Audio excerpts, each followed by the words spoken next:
Hey, there's Darren, day 63, making progress.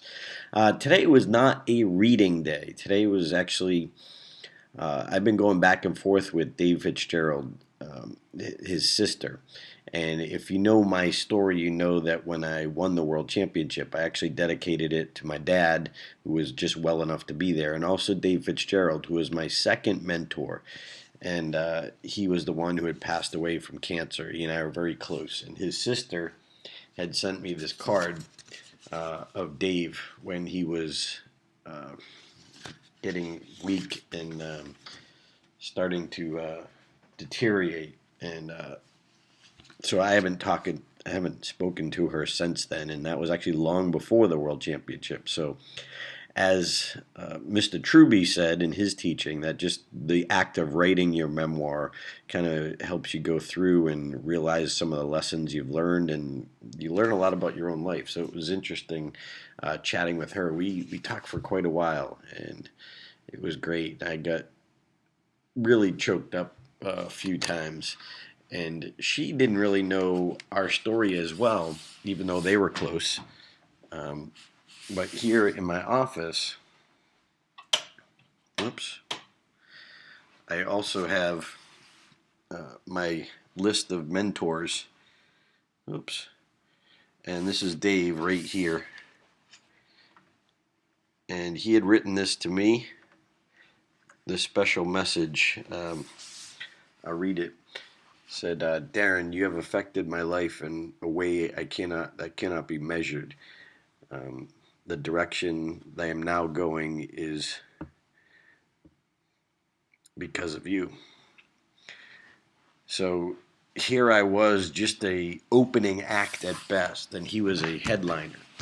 So I was basically in the comedy world a nobody, and to be able to influence him in a positive way, he was looking to get into the speaking world. But I know this might not make sense to you, but just trying to explain this, and it's part of the story. So I wanted to ask his sister how she felt about it, and she said, "Darren, you don't have to give me permission. You had your relationship with him, and uh, I appreciate that. But it was also good to just reach out and talk to her, and I know I'll be talking to her some more."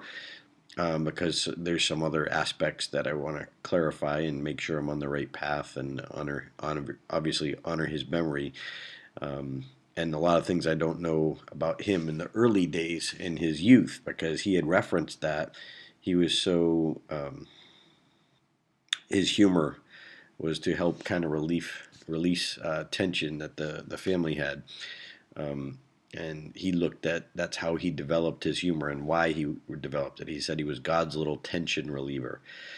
So that was an interesting aspect, and part of the underlying theme of the movie is also the power of laughter. Because I remember he said when he was going through chemo that he was the only time he didn't feel pain was when he was on stage making people laugh, and that's a powerful thing.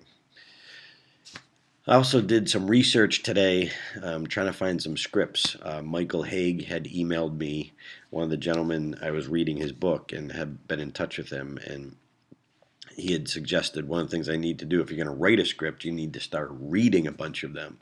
So he gave me a few websites, and I researched. I want to make sure I honor, because there's some sites that are probably illegal downloads, and I refuse to do that because I hate when people do that with my programs and other speaker programs. So I printed out one of the websites. I'm going to call tomorrow and order a few scripts. But it was weird because the internet, there's a couple of sites where you put in your credit card to pay for them, which I was happy to do. They looked a little cheesy, so I didn't really trust them. So I'm going to call that office tomorrow and see if I can order them up so I can be reading those as well. On a plane would be a great time to do that. So I can't tell you exactly how many minutes, but I'm going to count it at least as 17.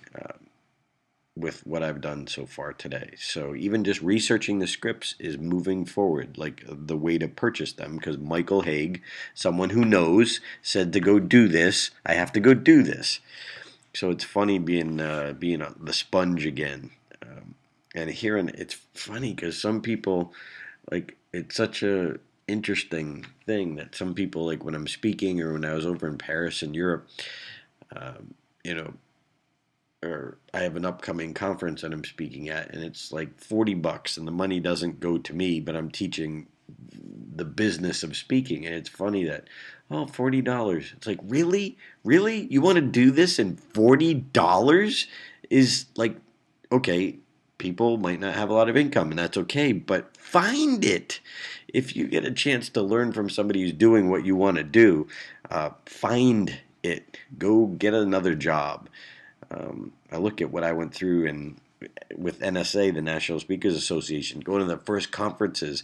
I had to not only room with somebody, but I had to go without a lot of things just to be able to afford the conference and the room to go there.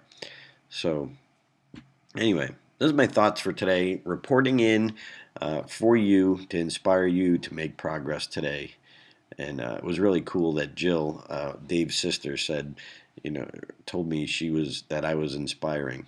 I also got an interesting letter from Judy Carter. I want to talk to her before I tell you about that. So, signing off for today. Very tired. Woke up with a cold, and my eyes are kind of at half mast, but that's part of the going for the dream. So, what are you doing today? Or tomorrow, what do you plan to just make some progress? What one phone call can you make? What one thing you can look up? What one book can you order to make progress towards your goal? See you tomorrow. Stage time.